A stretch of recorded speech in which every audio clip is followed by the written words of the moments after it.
library in a rural community in Ghana where children have limited school infrastructure. Education is the key to success. When we have more people who are doctors, who are engineers, the country or the economy will develop.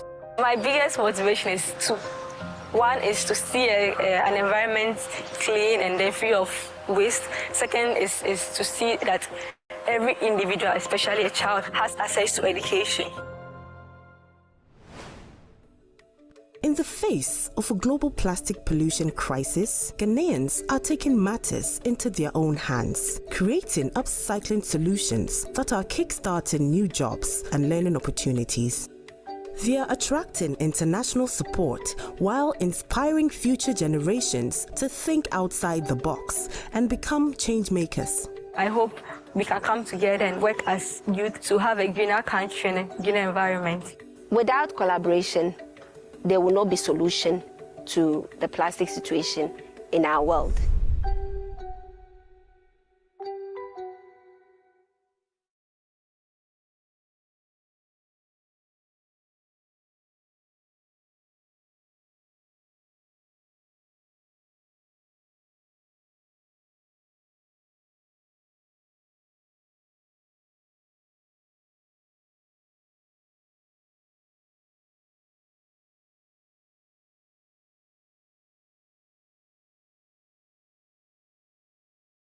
Great.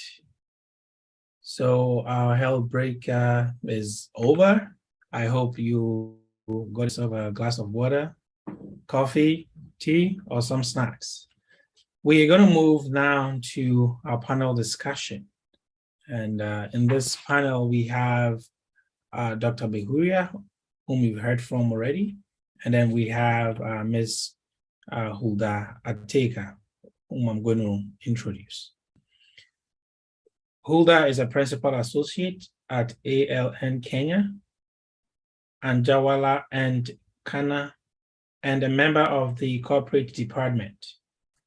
She focuses on corporate and commercial law, capital markets, employment, mergers and acquisitions, competition law, and other regulatory matters. Her interests include supporting the firm in ESG matters, especially handling the Flippy Floppy project, whose vision is a world without single-use plastic. She also co-chairs the firm's pro bono committee, which is charged with the leading the pro bono initiatives of the firm. Ms. Ateka, you're welcome. So, Dr. Behuria, yes, if you can also put on your video, that would be great. There is a direct question for you, and I'm going to start with that before we get to others. So Lucien wants to know that it appears that Rwanda was your most success when you did your research in the 3 countries. That's Dr. Behuria. So she is trying to find out what was the key drive to success in the country, and are there any affordable alternatives in place? And are there locally made or imported from other countries? And by that, I'm guessing maybe she's talking about locally based solutions, or these are foreign-based solutions coming in. So this is directly to you, Dr. Behuria. Please, if you want to respond to that. Yeah, thanks so much for the question, Lucian, and thanks, Anderson, as well. Yes, you're right. Rwanda has had one of the most stringent bans in Africa, I mean, in the world, really. It's not to say that there isn't still plastic in the country. Of course, there is still plastic that comes into the country. There was a government strategy to support substitutes. Initially, for example, but that's been met with varied kind of outcomes, I would say. There was a existing paper bag company that tried to capture a bit of the market, but it left. That was an Indian investor in Rwanda Then a lot of diaspora-owned businesses did come up, but these are still more small scale, I would say. Currently, in terms of substitutes, a lot of it is imported. That's my understanding. Although, of course, there are more and more Rwandan companies trying to fill that gap. Yeah. Okay, thank you very much. And for all of us on the call, please do put your questions in the chat. As the panel runs, I'll be looking at the questions. We have a question and answer session. I'll allow the panel to be responding to the questions you have. Okay, so good to have both of you. And there's some very interesting questions that we have regarding the topic for today. And we would like to hear your experiences and your knowledge on them. So one of the questions is, how can local authorities garner support to implement plastic waste policies? We are looking at a local level, not more of a top-down approach, or even if it's a top-down policy at a local level, how would authorities be able to get the support to implement those policies? So, Ms. Atika, I don't know if you want to start with us. Yeah, I can start off. Thank you very much for having me here today. So I think the greatest power that local authorities have is their closeness with the people at the local level. So some of the research that has been done in terms of the effectiveness of plastic policies across the world points towards a lack of buying at the local level. So for instance, in Sri Lanka, for example, where there was a plastics ban that was introduced sometimes early in the 2000s, one of the reasons that was given for the failure of successful implementation of that policy is that at the local level, there was no buy-in. So the people who were in charge of actually implementing that policy did not actually understand the value of effecting a ban, or did not see the vision that was being proposed by the leadership at the national level. So at the local level, then we have local leadership having the advantage of trying to rally people at the local level, trying to explain to them the value of these plastics policies, and trying to sort of get the buy-in, get their feel towards the effectiveness, the use of having, or the benefits of having these policies in place. So I think that's one of the most important things that can be done at the local level. Additionally, there are many partnerships that local authorities can get into at the local level to assist or to drive effectiveness of plastic policies. So most of the time you'll find that if we have donors, for instance, who want to support this space, they would come at the national level. Sorry. So if the local authorities position themselves effectively, they can also tap into these partnerships that the national governments are entering into, and also try to benefit from the same. So that would be my two main points on this particular topic. That's great. Thank you. So to sum it up, the relationship that local authorities have with the people is their greatest resource, right? And then the second part is that they need to position themselves to be able to take advantage of partnerships. Okay, thank you very much. That's very insightful. Dr. Bahuria, what do you think? How do local authorities garner that support to be able to implement policies? Yeah, I mean, I think it depends on the context a little bit. I would say because local authorities, even within certain countries, some of them may have different interests or from the central government, or they may be in line with the central government, but that does depend a little bit on the context in the country where it's studying. Of course, in terms of enforcing bans, it is down to local authorities ultimately. It would have to be done locally, but of course, local authorities would have to see how much. I mean, they're under a lot of pressure in anyway to do a number of things, and a lot of this does come down to prioritization, because often with environmental policies and plastic policies, there are a few trade-offs involved, and in terms of taking actions, and there are distributional consequences to taking these actions. And local authorities would only be able to take that decision if politics allows it, really. Okay. So the key thing is being able to prioritize what they really want to do and where they want to get to. Okay. So maybe I have a follow-up question on that. I know there's all these kind of analyses that you can do to get people's interest and all of that, POC analyses, blah, blah, blah, and all of it. Do you find that there's a more effective way without getting through all these, how do I call it? I always say academic development or skills-based approaches.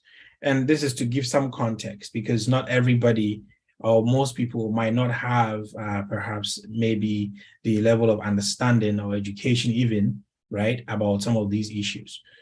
So in your experiences, would you say there is a less, let me put it in quote, a less threatening way, right, to talk to community members so that they give their support to initiatives like waste policies?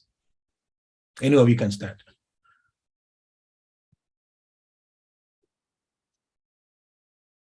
Hulda, do you want to start?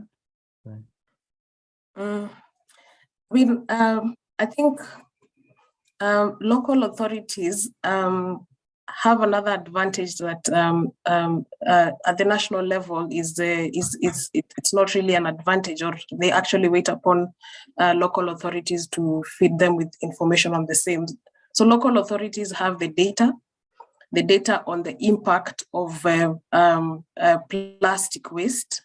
And I think it would be very easy for the local authorities to use this data, so they can tell each day how much plastic waste is generated from the local community, what the immediate impact of that waste is at the local community level, and it's very clear at that point what can be done in terms of immediate solutions to address the plastic waste that is being generated by the community. So I think the data can be used at the community level to sort of provide a framework for, or sort of information base for engaging the members of the community on issues of plastic waste management. Great, thank you. Dr. Bahuria, you want to add to that? Yeah, I would say in terms of thinking about an effective way of waste policies in general, I think it's important to understand why the problem exists in the first place first. Because often if advocacy kind of assumes that there is a right policy, it ignores why this problem exists in the first place, right? So I wouldn't say that there's a universal policy that should be implemented all across the world. It would have to be adapted to particular contexts. So there could be understandings about why the local community may see this as not as urgent an issue as others, right? And of course, knowledge about the consequences of these things is helpful. So more exchange of information. But of course, this is an urgent issue. But I think it's really important to understand why people may not be incentivized to follow what may seem to us as clearly the best policies, because it may not travel so easily. Yeah, sure. I'm still waiting to see where I can find a best policy on anything. It doesn't really exist anywhere. But what both of you have said pushes me to the next question about local capacity building. Okay, how do we build the local capacity about plastic waste in the first place and even the policies? Let's even assume that it's a top-down policy. Okay, top-down policy that didn't involve people at the local levels, right? How do we still build a capacity of local people to understand and also to be able to follow in line with some of the solutions at the local level? It can be a very hard and complex question, I know, but yeah, please do share your thoughts on that. So Hulda, if you want to start with us. Yeah, I think we can start with the most obvious, education, trying to educate the masses on issues of plastic and impact of plastic waste. So that can be the more obvious starting point. Rallying the youth, who might have more time in their hands to attend such sessions, putting together a very simple curriculum, explaining, what is plastic, what is the plastic waste, why is this a problem, and all that. So I think education, the literal education, could be a good starting point in that regard. Okay, great, thank you. I would say, yeah, similarly, of course, I agree with Hulda completely. But, these are complex things. It's not easy. I wouldn't say other parts of the world have got the plastic problem sorted. It's an incredibly difficult, because in terms of the entire value chain around it, in terms of recycling, there's a long way to go. There's just a long way to go, right? And to build something like a circular economy in a way, there's a lot of political pressures against it. We can see even now, right, with inflation because of the oil prices and things like that, within this environment, to try to get perhaps consumers to pay more to face these costs, it seems very difficult. It is up to the government to ultimately incentivize these systems to be created. But then do governments have those resources to kind of, and the incentives to do that? I'm not quite sure. Yeah.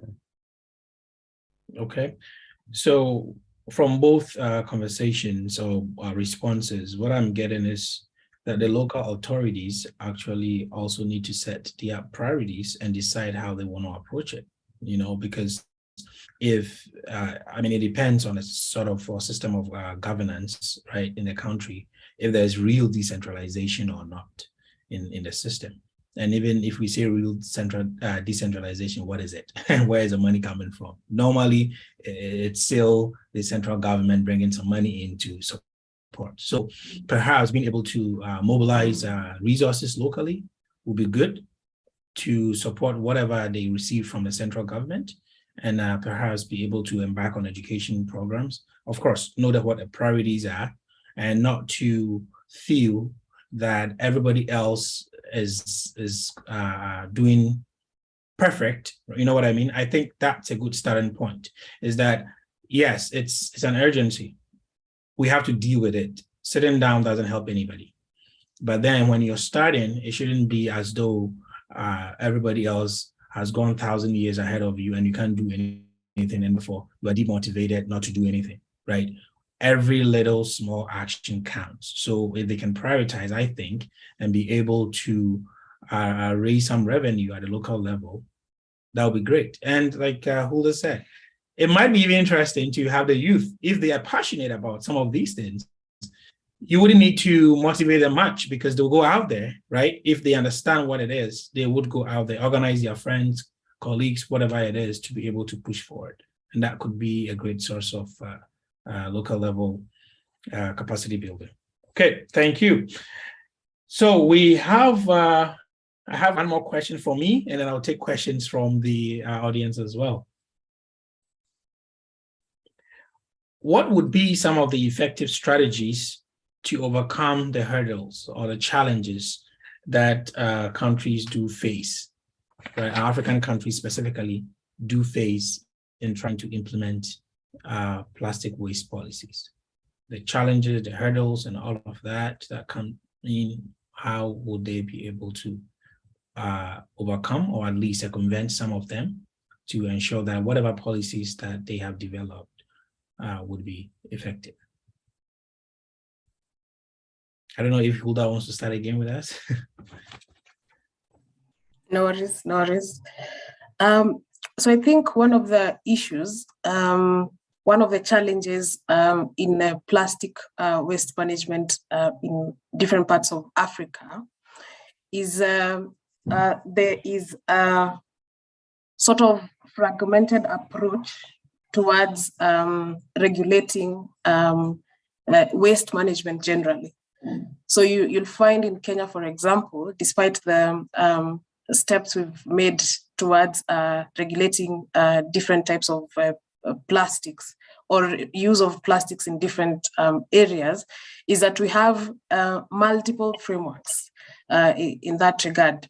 So you'll find that at some point, is it in 2017, there was a ban on use of plastic bags. Then sometime later, we decided that use of certain specified plastics in protected areas, that's national parks and reserves, was a problem. So we regulated that. So just a few months ago, we enacted a law on sustainable waste management. It's really a fragmented approach to waste management generally, which can be problematic, because you'll find that in the first law that banned the use of plastic bags, a certain regulator was put in charge of implementing that. Then you'll find under the waste management law, different bodies have been given different functions with regard to waste management. So you'll find at the local level, local government level, there's involvement of the county governments. Then at the national government level, there's involvement of multiple other entities. So one proposal would be African countries can sit down and just think through the entire ecosystem, the entire from beginning to end, the life cycle of different wastes, and have put together a framework that would be all-encompassing, deal with the different issues that would arise with respect to waste management, so that even implementation, the implementation part of it is seamless. Yeah, so I think the fragmentation of laws, policies, and all that is an issue that's causing a challenge.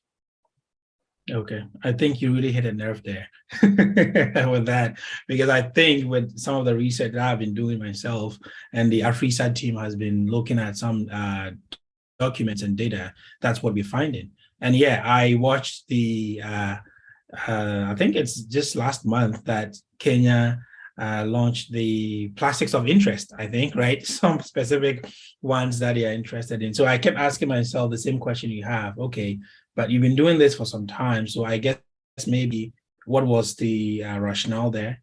I'm not saying that banning the bags alone should suffice. What I'm saying is that you ban the bags, which is good. Are there any data available, right, to be able to say we are banning 1, 2, 3, 4, 5, and perhaps we might find this particular effect once we ban all of these, right? So definitely, I think I can agree, and many people here would agree with you on the fragmentation or fragmented approach to developing the policies themselves and also trying to implement them, right? It's kind of trying to deal with it in silos and not remembering that they are all connected, whether you like it or not. And that's okay, good. Dr. Behuria, you want to add to that conversation? No, I think I mean, I think what Hoda says, it's an incredibly important point. And I would just add that, I think it's really difficult to solve the issue. And we should keep that in mind. Now, I find that there should be more discussion about substitutes for production. There should be more understanding of the ecosystem, as Holda says. And there should be more long-term development thinking prioritized by the central government in terms of how do you create these avenues and these linkages between these different aspects of waste management.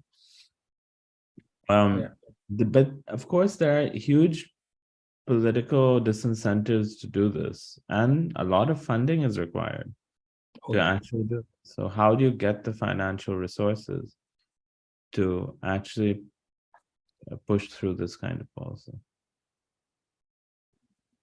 Yeah, I totally agree with that. The financial resources is key, right? And sequel to our workshops, what our research is about in terms of like AFRISA project is to be able to get details on some of these things, right? How are the policies being implemented?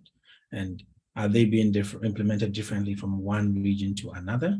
I mean, there could be little nuances just because different areas have different needs and all of that. But are they too significant? Is it a yawning gap that we are going to see? So it'll be interesting for us to have a look at that as well in our research. And the finance, of course, why not? It's the key theme. And so that gets back to the first point you had made in your presentation, Dr. Behuria, about trying to seek the motivations of the government. Because if the government is getting money from a source that is directing it to only take away batteries, there's no way they're going to take away plastics. You know what I mean? Because they don't have the finances to do that in the first place. So they will not get to that aspect at all. Okay, good. I know there are some questions here, but I would say if there's any other ways of getting over the hurdles, please go ahead before I take questions from the audience. It's interesting, Anderson, you mentioned that there are different contexts in different countries or areas, because that's another potential point to think about when developing or implementing plastic waste management policies. So, for instance, towards the south of Africa, I understand that the issue of extended producer responsibility has been introduced. And so, for instance, in South Africa, I think they had introduced paying for plastic bags at points of sale. So in a supermarket, for instance, if you wanted to get a plastic bag, then you'd sort of be taxed for wanting to use a plastic bag. Mm-hmm. So in the context of the country, I understand that people simply just took on that cost. They were happy to pay the extra whatever number of cents required to acquire a plastic bag and use it after their shopping. So I think the point there would be understanding the context of each country before adopting policies in relation to plastic waste management, as opposed to sort of just borrowing from other jurisdictions because you've seen they've worked there. Yeah. Consider the context. Consider maybe behavior of the people in that country or community. The social economic background before borrowing and attempting to implement such policies.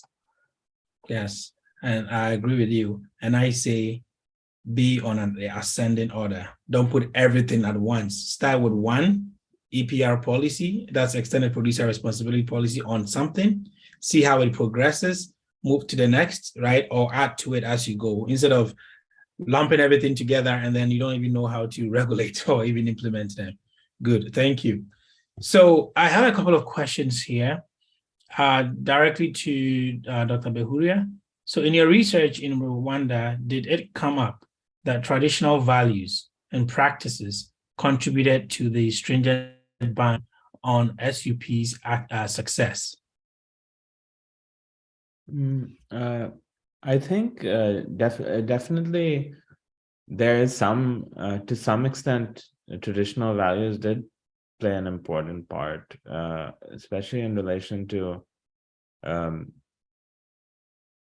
in relation to like the need to take care of the environment and land, which is quite a central feature of Rwandan culture in a way. You can see that with Umuganda, where the government has kind of instilled the value of cleaning up the streets and working together as a nation on the weekends.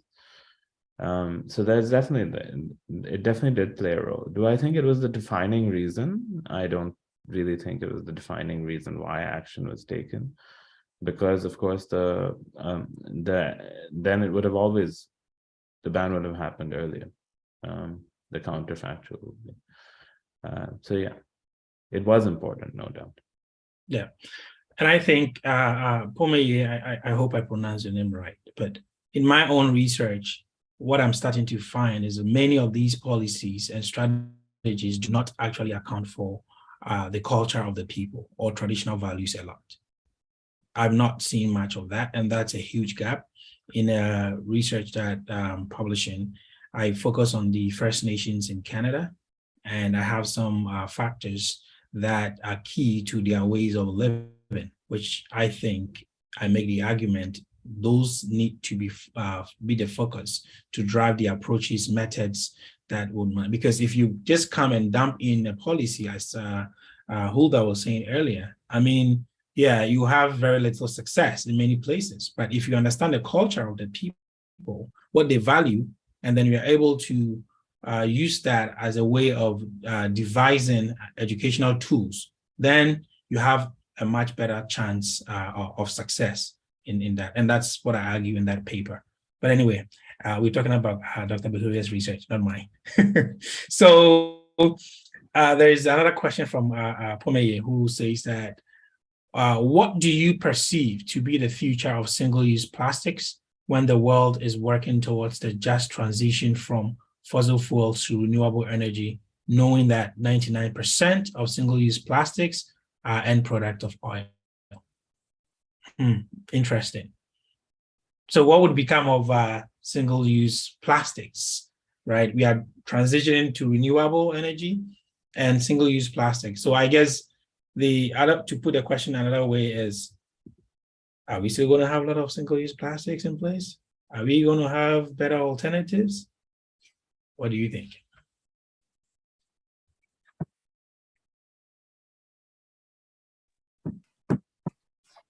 Yeah, I think we'll all have to wait and see.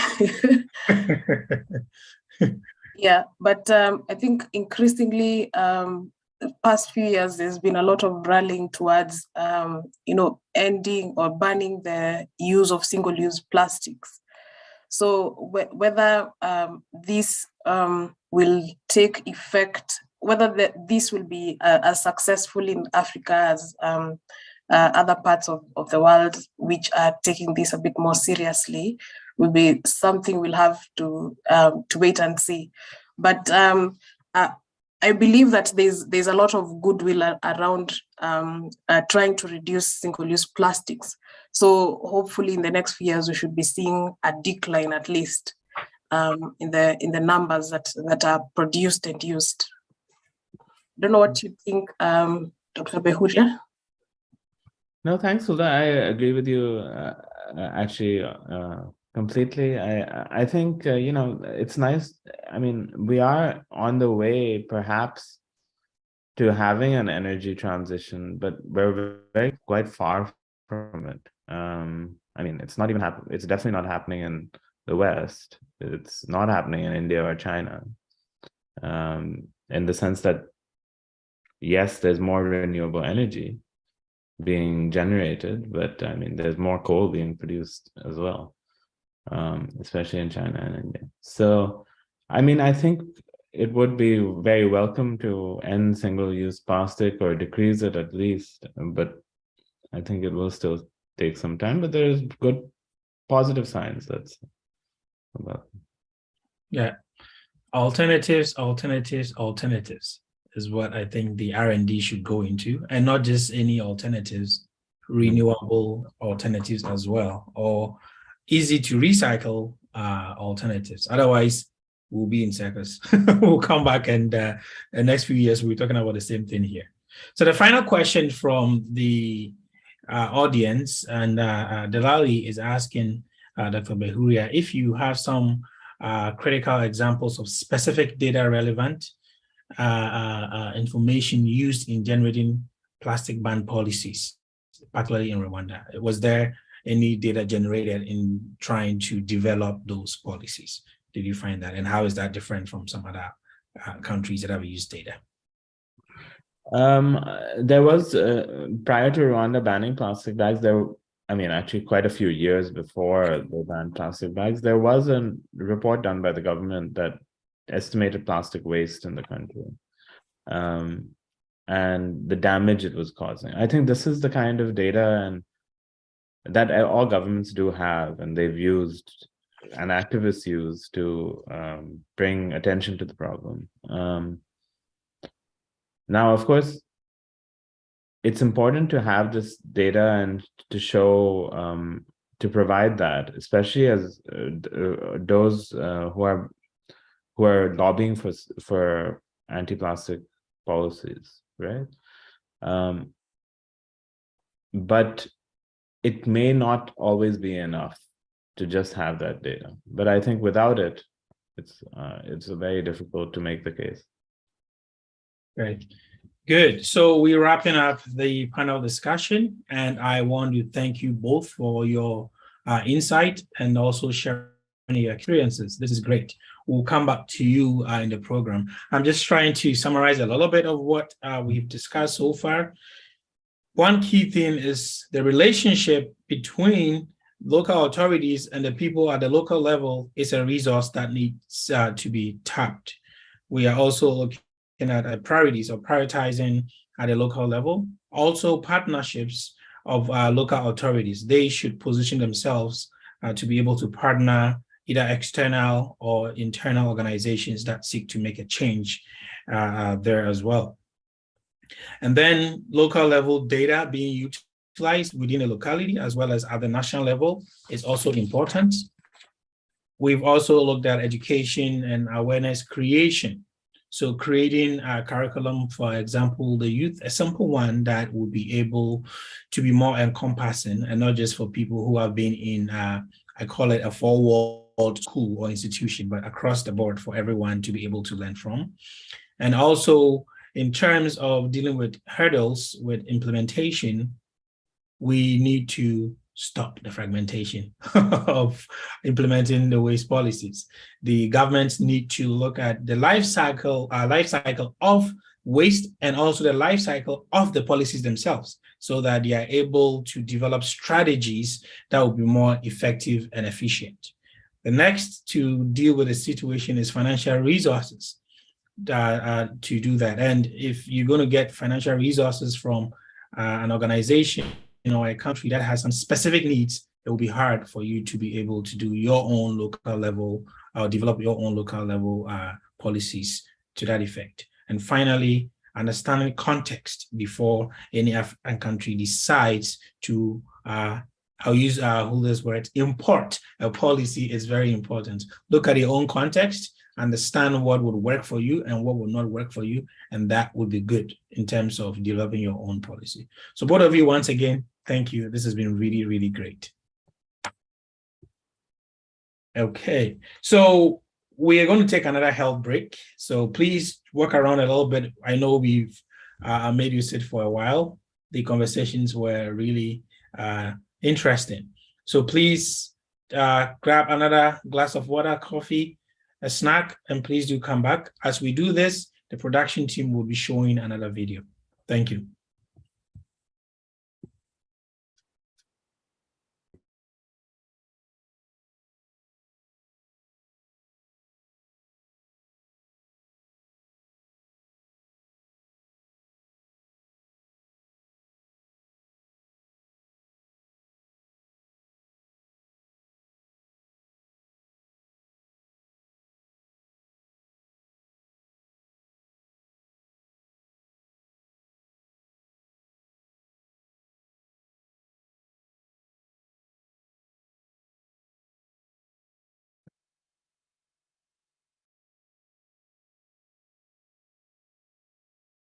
I live in a very small community called Mbatapo in the Buni region of Ghana. Over here, plastics have become a very convenient way of packaging for everybody. We eat from plastics, we drink from plastics, we even wrap our local foods such as kenke with plastics before cooking them. The effect of this is that we see plastics flying all around our environment, especially in our farmlands. This affects our health, it affects our ecosystems, the health of our ecosystems, and even agriculture. I believe that the plastic pollution problem does not have solutions. It has a single solution, and that solution is to place a ban on the production of these items. Some people may argue that we need to find alternatives before we call for a ban on these items. But I say that there are alternatives in the system, but people are not patronizing them. And people are not patronizing them because the plastic bags are less expensive. So I would say that we need to place a ban on these items. And once there is a ban, people will be forced to find healthier alternatives. And in the end, we would have healthier ecosystems, we will have healthier bodies. Our water bodies have been polluted with plastic materials such as the bottles and the wrappers. Now, eco-conscious citizens is telling all Ghanaians to say no to single-use plastic bags. They are actually destroying our environment, water bodies, and contribute to most of the filth in our open spaces and gutters. And these contribute to flooding. Now, recent studies have shown the presence of microplastics in aquatic life and livestock, and this poses a danger to our health as human beings.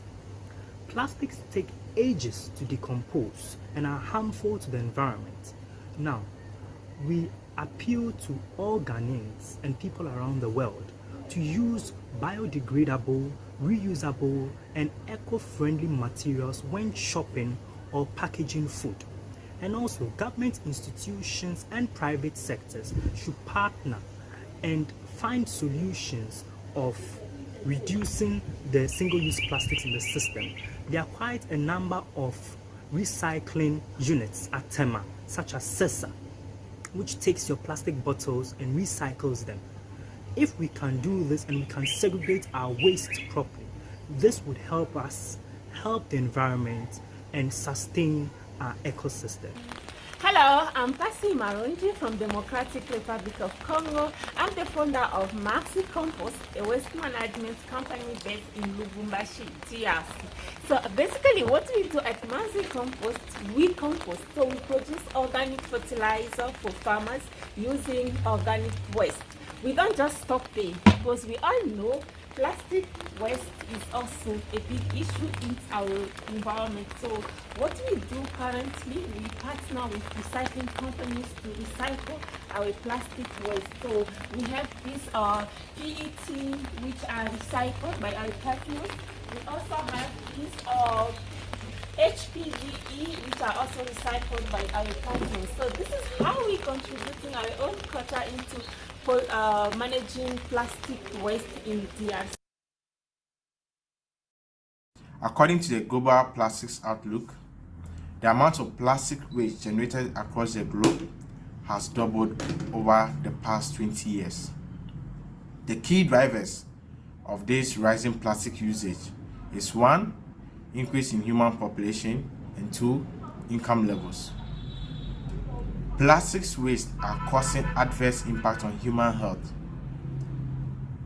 Microplastics have been detected in human blood for the first time, with scientists finding tiny particles in almost 80% of the people tested. Dr. Kweku Efiye, the Minister for Environment, Science, Technology and Innovation, has cautioned against the use of polythene to wrap foods such as banku, mutuo, fufu, kokonte, and our soups as a practice, and this is causing serious health implications to we Ghanaians. At the Ghana Youth Environmental Movement, the action we are taking to address this crisis is to lead a campaign calling for the ban of single-use plastics in the country. We believe banning single-use plastics is the first step to addressing the plastic crisis. Secondly, we are also urging the government of Ghana to invest in research and development in local alternatives that can be used to create eco-friendly materials to substitute single-use plastics. Hi, my name is Cordy Aziz. I'm the founder and executive director of Environment 360. Here today we are at the Circular Innovation Hub. The Circular Innovation Hub is the first of its kind in Ghana, and what it seeks to do is close the loops locally on plastics by strengthening the value chain for recycled plastics. The hub is so important for the SDGs that we strive to hit globally. The hub really has a special focus on women. For the past 3 years, Environment 360 has been working with a variety of women waste pickers. What we realize is that despite these women's hard work, they're not moving up the value chain. This particular project is going to take them from collectors into small-scale innovators so that they can actually raise their income and have a greater impact in the community that they serve. Number 5, gender equality. When you look at the waste value chain, women are highly underrepresented. It's been shown that women, because they don't have access to technology and finance, they continue to remain at the very bottom of the pyramid in waste management. This means they often are subjugated to only doing jobs such as sorting and collecting. This project believes that when you equip these women with the skills and technology they need, they can actually not only become formidable business players, but formidable business owners that have a real impact in their community. When you look at goal number 9, innovation in technology, this particular project is using a small open source modular recycling technology that really is going to make recycling accessible on a very large scale. It can be used in urban communities, it can be used in coastal communities, but most important, it's going to really speed up where these ladies are today versus where they are in 5 years by collecting plastic. And when we look at goal number 17, partnerships for the SDGs. This particular property and facility is all about partnerships. We're seeking academia, we're seeking other technologists, as well as other innovators to come together so that we can find different applications for different types of plastics. Here at the facility, we'll be working with PP and HDPE mainly, but it's our hope that we'll be able to close the gap on a large variety of plastics using partnerships. We're also seeking businesses that are willing to take a serious look at their value chain and realize that some of these smaller plastic components they may be importing can be made right here in Ghana using the plastic of waste pickers, thus being able to have a greater social and environmental impact. We believe that together we can do this journey. We hope that you enjoy learning about each of our women innovators and their unique story. And most importantly, we hope that you can partner with the Circular Innovation Hub so that we can make this dream a reality and that we can have the impact that we need to have in Ghana with increasing plastic collection, increasing salaries, and creating jobs for women and youth.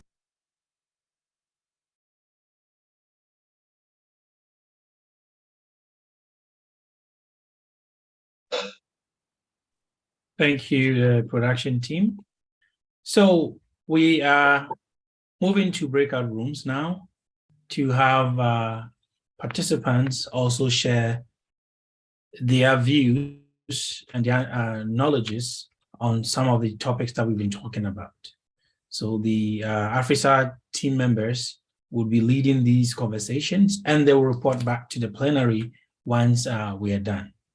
So please do get involved with the conversations, and we hope to see you back here very soon.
Eugene?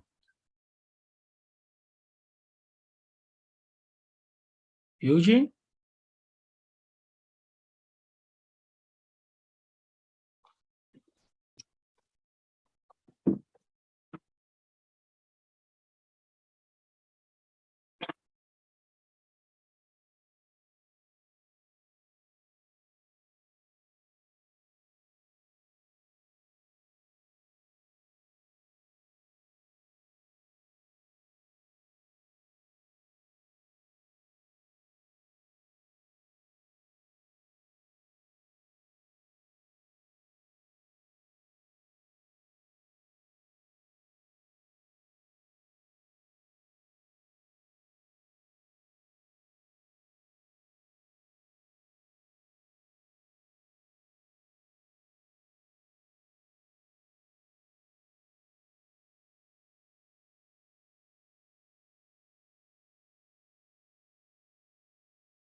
Looks like we're the only ones here.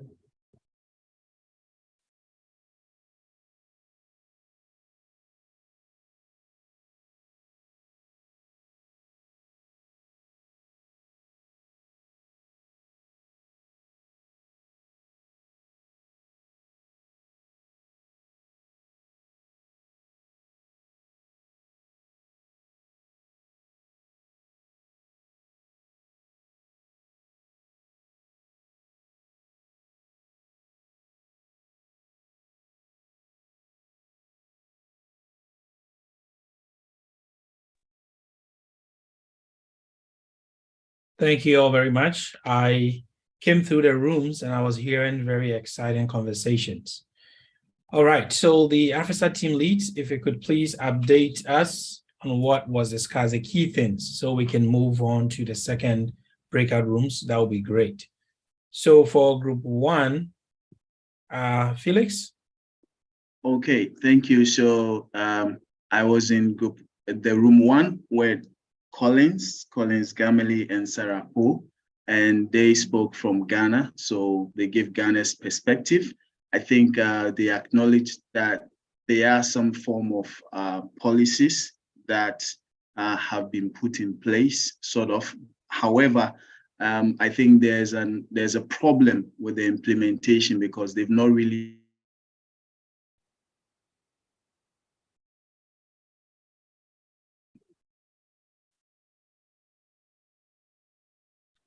Okay, looks like there's an issue with the internet. All right, so we will take Esther when The Felix... plastics. Oh, okay, he's back on. Yes. Yeah, Can you hear me? yeah, you cut out, so we couldn't hear you. Okay, Yeah. sorry. So Collins and Sarah actually give recommendations that there's the need to do more education at the local level. There's the need to also do more advocacy with regards to the children who are coming up in the basic schools, the high schools, for them to understand the need to gradually ban SUPs, as GEM has been advocating, and also there needs to be a political will to sort of help enforce these policies that seem not to be working. Also, I think they said that there is a need for the government to actually not see it as taking people out of business, especially the companies who deal in this plastic waste, but it could be a way to actually make them more innovative, support them with some incentives, and then the private sector could go into alternative biodegradable options that can actually help in fighting the plastic menace. So basically, these are the things that we spoke about. Yeah. That was really insightful. Thank you very much, Felix. Esther, room 2. Hello everyone. I hope you can hear me clearly. So we had some exciting conversations with Park, Akita, and Bantil. They're all from Ghana. Esther, if you can increase your volume a little bit, that would be great. Okay. Can you hear me now? Yeah, we can hear, well, much better. Yeah, please go ahead. Much better. Okay. So I was saying we had some exciting conversations with Akita, Park, and Bantil, and they're all from Ghana.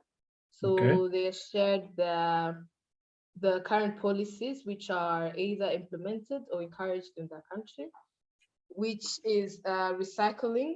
So they say that there's so many organizations that recycle plastics, which is actually a good thing, so as not to be degraded. Though they mentioned that only 5% of the plastics that are produced in the country are only recycled, but they think that it should be more promoted, and that the country should build more recycling facilities.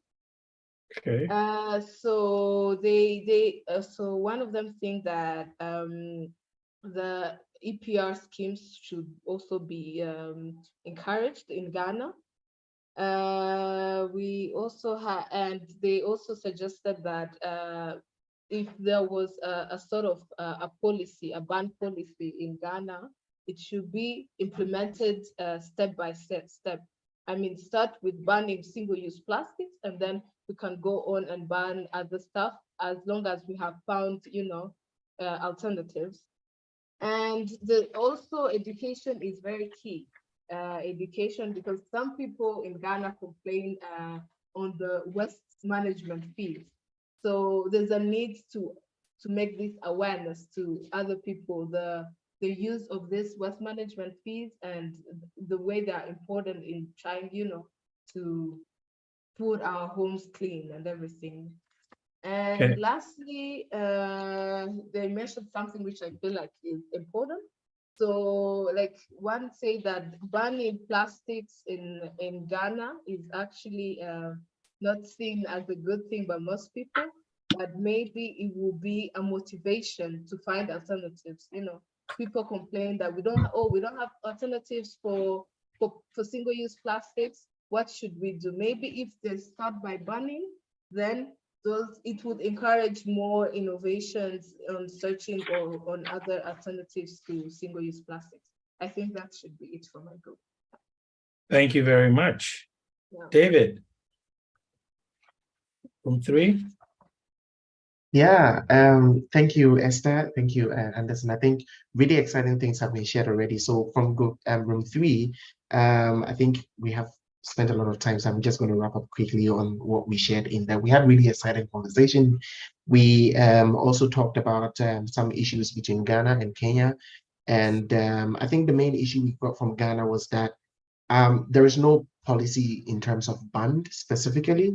Though we have a policy that needs definitely to be revised and included, strong action. I think they also shared the same thoughts with other people from the other groups that the policy implementation is really, really an issue in Ghana. And waste management is also a struggle. We have thoughts from grassroots representatives who also shared how tiring they've been trying their best to, put out their voice to the government, but nothing seems that the government is not doing anything.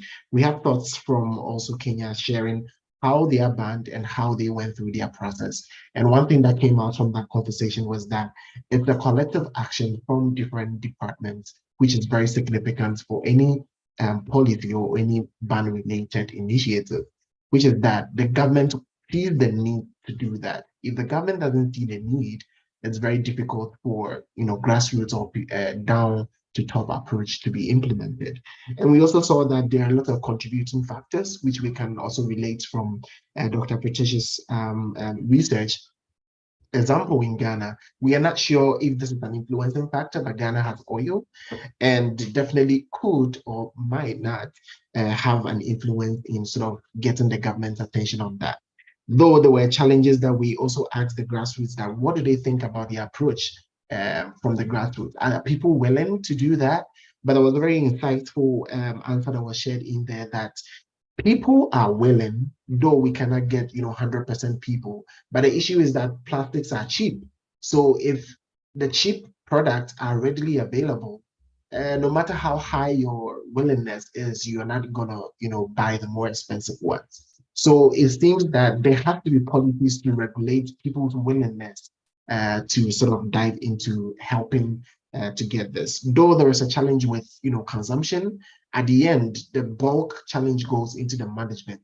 So there has to be policies managing the sort of the end of life and also policies managing the consumption rates. And whilst we were deliberating on that, we had a very insightful thing from what the youth did in Kenya by putting pressure on the government. And that is one thing that they did using social media to give a lot of pressure.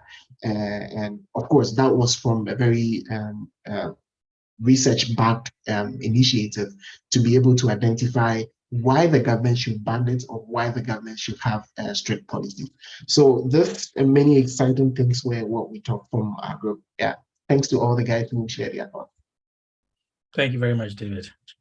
Okay, Davidson. Yeah, probably we're the last group under this breakout. We had a quite an interactive session with my guys. You know, we were there with Nana Minta, Delali Mensa, and William from Kenya, Minta and Delali are from Ghana. So what we basically came to realization is that in Ghana, we don't have a standby policy, which, you know, has to do with banning the use of single-use plastic. But we have fantastic policies, you know, that are on ground. According to them, the major challenge for those policies, you know, is the implementation, you know, and then one of the challenges is also the lack of political will from the politician to actually push for the swift realization or the implementation of such policies. And then they came to a conclusion that if such policies must be effectively implemented, and then coming to a point where the citizens must actually agree for single-use plastic to be banned, then there should be an orientation. The people at the grassroots, a massive orientation and awareness has to be taken so that people can realize the importance of what it means to ban the use of single-use plastic. And then they also said the citizen must adopt the struggle to be their personal own, not being allowed to see it as a kind of a struggle purposely meant for other people, pushing it on their own. But when the citizens adopt the struggle as their personal own, then the push will be that of a collective one. In Kenya, William told us that they have already a ban in place. And then that came to being as a result of the entire struggle, different people from civil society organization, non-governmental organization, and people even in the politics that, you know, are holding critical positions that are pushed towards the realization of this particular policy on ground.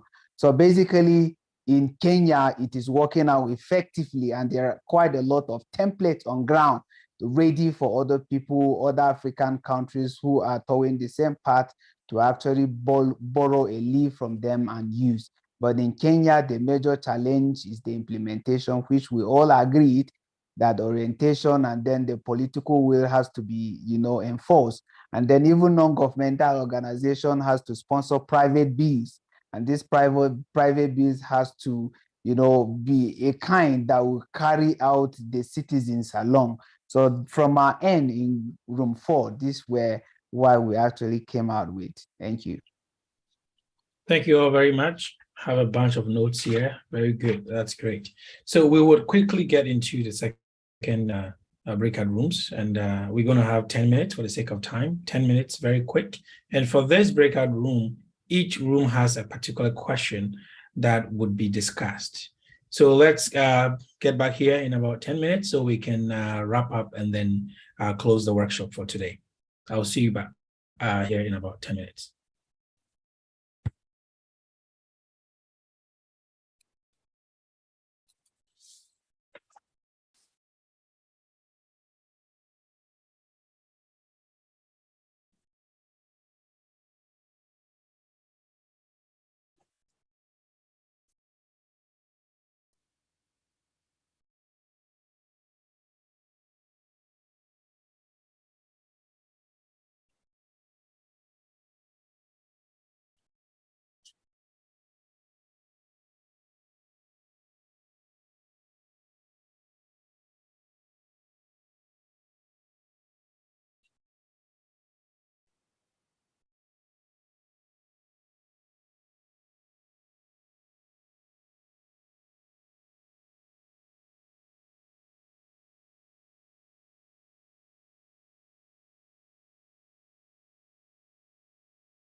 Mama Akita, are you still online?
Yes, do not fight me. I know I cut people off. I know that, but definitely, yes, time is running very fast, and we have to try and wrap up. I mean, we can stay behind and have some more conversations, but yeah, I know you need more time. Don't worry. Let's just try and wrap things up. I just admire the passion that people do have in the conversations.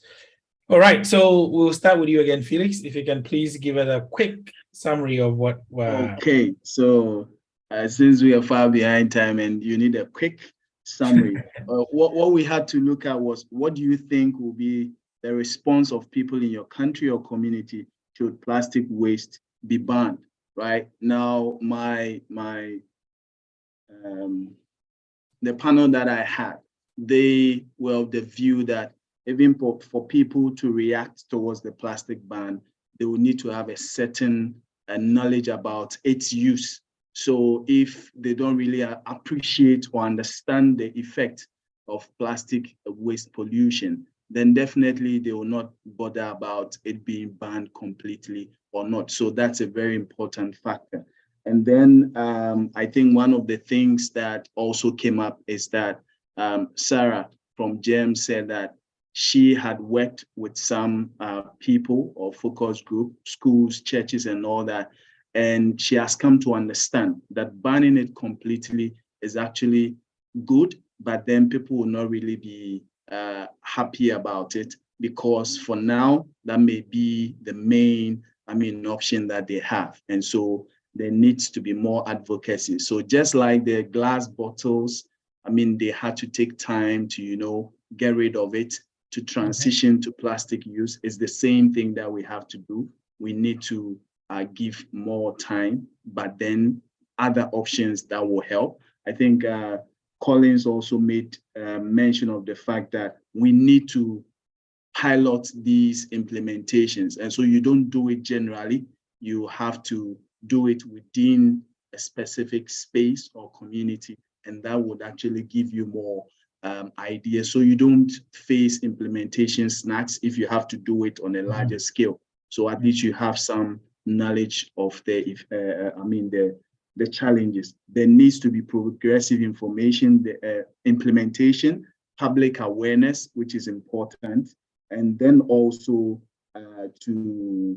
there should be intentional collaborations between CSOs, government agencies, as well as integrated policies by defining the trade-offs. So basically, this is what would help in case that you would want to ban plastic use within the community or in a country. So basically, this is what we talked about. Thank you.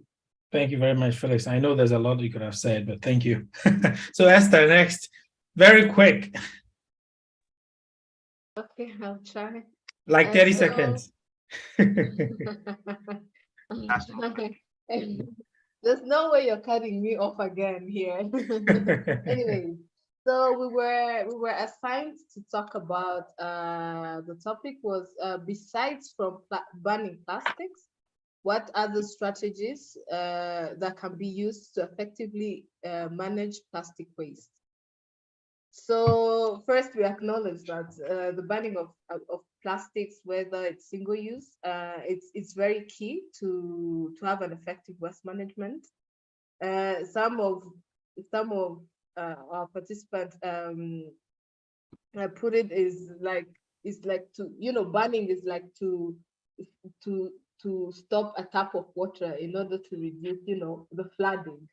So he puts this in a sort of way that actually makes sense to us. So we're acknowledging, the banning is very key to effectively manage, these plastic waste issues. And again, we emphasize that, ban will motivate, will trigger innovation to find alternatives. So other than that, we can also promote other initiatives to reduce plastic waste. That is reasonable to regulate and encourage people to have a reasonable consumption of plastics.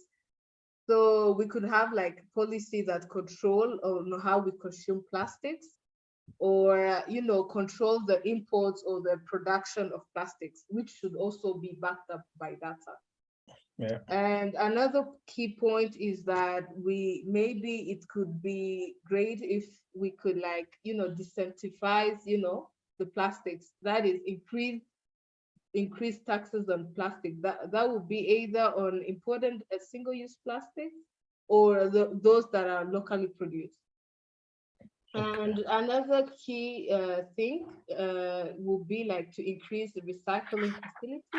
I think this would really help in managing plastic waste in our country. And one last thing, this is the point that Anderson cut me off when I was saying. Anyways, it's this study from Brazil, Sao Paulo. So they really have implemented this EPR scheme where, like, every industry, when it comes into business, it has to have this environmental permit. And this environmental permit is part of the EPR, scheme. If you don't have it, you can't actually do business in the country. And I think it also helps in this road of managing plastic. Yeah, I think that was it from our group.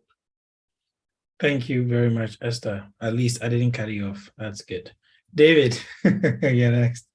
Yeah, yet again, we still needed more time to dive into the conversation, but briefly, our main concern, our task was to discuss ways that we think authorities can be able to enforce these laws and be able to do that. And we started from the point that, well, even before the rules or the policies will be sort of made, the youth who are actually trying to ask for this should know why, right?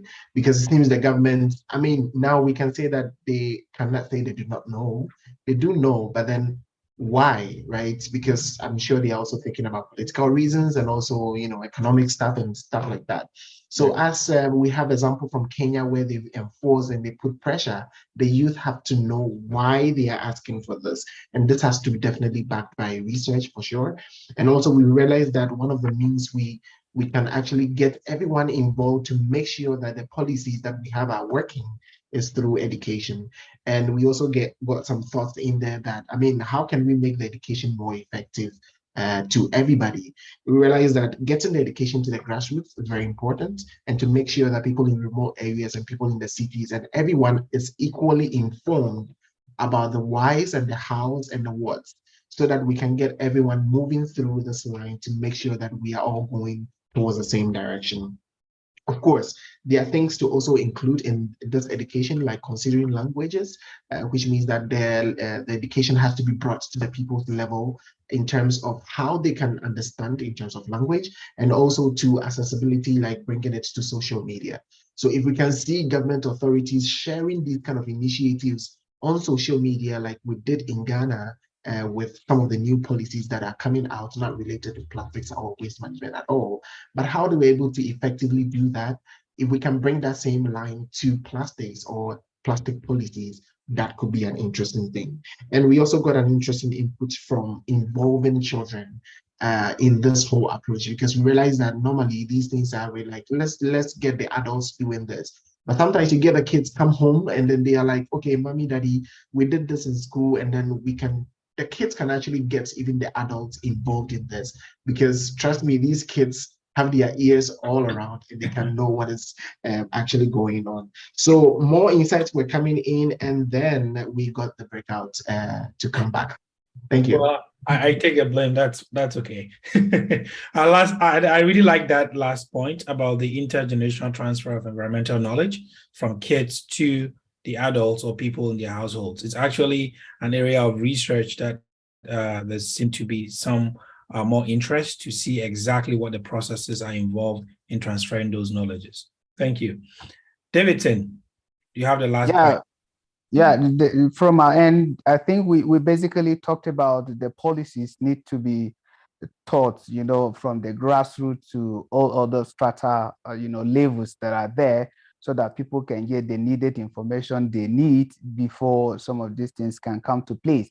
But effectively, some of these policies can help in, the waste management in terms of reducing the pollution, the environmental hazard, and then improving the health standard of standard living of the people, and then making the country a very safer and clean one. And then when some of these policies are quite implemented again, it will help in the aspect of sending the nation or bringing it to a very competitive one in terms of climate change. This is what we were able to come out with in our end. Thank you very much. So I mean, there's a lot to summarize, but if I'm going to mention 3 things from these breakout sessions, one, we are looking at developing the policy in the first place, getting people involved in the process of developing the policies so that when the policies are developed, it becomes easier for it to be implemented. The second thing I've seen is advocacy, as well as education, and providing education not to just people who already are aware of what plastics are and the challenges they cause, but making the education accessible to everybody in the country in such a way that people can understand it easily. Third one that came up is political or government will. And I know that it's not just government at national levels, especially for countries that do have a decentralized system. So this is government at each level to have that will, to showcase them on social media, same way as they push for policies that they are very much interested in. Great conversations, guys. Just that we don't have too much time, we would have discussed a bit more. So these are quick summaries of what has been discussed so far in the breakout rooms. Great. So we are winding up here. The next is we're going to have Hulda to give her closing remarks, and then we'll come to Mr. Felix to provide a closing remark, and then we can leave. So Hulda, I know you've mentioned a lot of things, you shared a lot, but we just like to hear closing remarks, and then we can try and conclude. All right. Thank you very much, Anderson. I think what's happening here today is what should be happening. The fact that we're having these conversations, we are, in a sense, building capacity amongst ourselves. And it's a collection of everyone I've seen here today is interested in this particular issue of plastics. And I think it's good that we're having these conversations at this point in time. It's good that we are raising the very vital points that we need to think about, we need to research on, and we need clarity on in terms of finding a way to influence policy in Kenya, and not in Kenya, and in Africa, and to make sure that the policies that are adopted in relation to plastic waste management are effective once they are put in place. So I think it's an excellent session that we've had today. We're having the right conversations. We are sharing ideas across different experience levels, different interest levels, across different countries, which is amazing. And I think this is how we should carry on forward within the continent, just trying to get as much input from our neighbors, even beyond on this particular issue. And I think we are certainly on the right track, and I think we should keep learning from each other. Thank you very much, Hulda. So Hulda is encouraging us not to stop. We should keep going with the conversations, with our actions, in our attitudes, behaviors, people we meet, so that we can be able to form a very strong force to cause change. Thank you so much, Hulda. Okay, so Mr. Felix Jau-Ado will be giving us the closing remarks. Felix, if you're ready, please go ahead. Thank you, Anderson. So distinguished guests, participants, ladies and gentlemen, it gives me a great pleasure to address this closing session. So allow me to first convey special thanks and appreciation to the Ban Ki-moon Center for Global Citizens for supporting this workshop. Also to Dr. Marcia Baliciano, Dr. Pritish Behuria, Huda Ateka, and Jawala, Peck, and the team from GEM, CSO's Grassroots, all over the African continent, for sharing important knowledge on the importance of plastic waste policies in Africa, how to generate policy-relevant data for managing plastic and implementing plastic waste management policies to achieve desired attitudinal and behavioral change. Also, I thank all the participants who have attended the workshop, raised pertinent questions, and shared experiences on action against plastic pollution in Africa towards effective implementation of policies. And to the AFRISA team at EcoAme Solutions, well done for the great work you put in to ensure we have a successful workshop. Your weeks of preparation was not in vain. I would like to congratulate all of you for your dedication and engagement in this learning experience.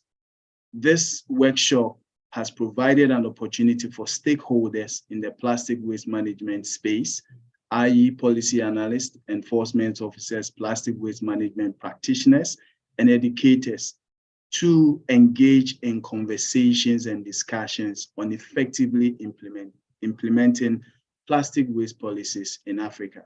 The outcome of this workshop will be relevant for policy planning and implementation. In today's workshop, we discovered that educating the masses on the impact of single-use plastic waste, progressive implementation of policies, collaboration and coordinating between the government, the community, and environmental activists, NGOs, and private individuals is key to ensuring that we win this fight in SUP's ban. Let me finish by saying that you have all worked hard, but in fact, the real work starts now. This is the beginning of our concerted efforts to work together with our partners to support the action against plastic pollution in Africa towards effective implementation of policies. So let's all get involved. Thank you. Thank you very much, Felix, for that wonderful concluding statements. That's good. So all we learn here, there are strategies, the policies are able to be implemented well. We still need to play massive roles in our individual ways, whether education, be it being part of organizations, advocacy, joining the conversations across the board so that we can ensure that our various governments implement plastic waste policies in the countries. So this is one of many workshops that we'll be organizing. We've had a couple of them already. We'll be coming up with a couple others. So please do follow us. In the chat there, you would see that David puts there follow upcoming events and reports via that website. That's the EcoAme Solutions website. Please do. We will put a report of this workshop there and a couple of other things that we would like you to know. Thank you so much for joining us today, and we are very grateful that you could come. Have a wonderful rest of the day.